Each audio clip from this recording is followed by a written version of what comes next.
is another in the series of holiday physics problems. I'm standing on a very noisy bridge. That behind me is the Hoover Dam, in Nevada.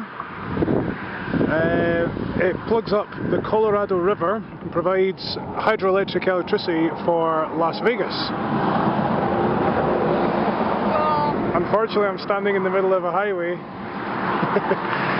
Well, the wife gets freaked out by all the cars rumbling past. Anyway, it's 175 metres tall, and you'll already know that the density of water is 1,000 kilograms per square metre.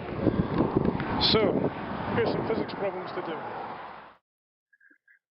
Right, the Hoover Dam is 175 metres tall, and if the flow rate is 17.5 times 10 to the 6 meters cubed per second, how many megawatts of power are generated by the dam?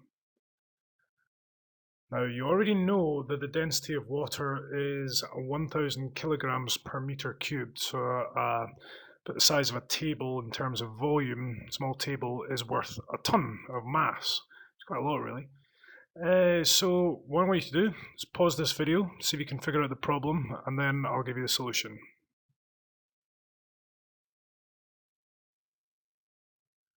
Right, so here's the data you were given, the givens, so to speak. So the height, 165, we've got the flow rate there, and the density of water, and we're trying to figure out the power, which, if you remember, is measured in watts.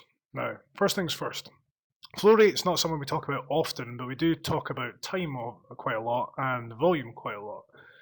Trick here is noticing that power is just energy by time, and flow rate is volume per unit of time. So you're getting that amount of volume going over the falls per second. So if we can figure out the energy that's going over by figuring out the volume of water that's going over, then we'll be able to figure out the gravitational potential energy from the mass. So by using the volume and the density of water, we can figure out the mass of water that's going over the falls. So this is the amount of water that's going over the falls, so it's just 1,000 times the flow rate, and we get 1.75 gigakilograms, I suppose you'd call that, going over the falls. Now that's happening every second, so that would give us the energy per second.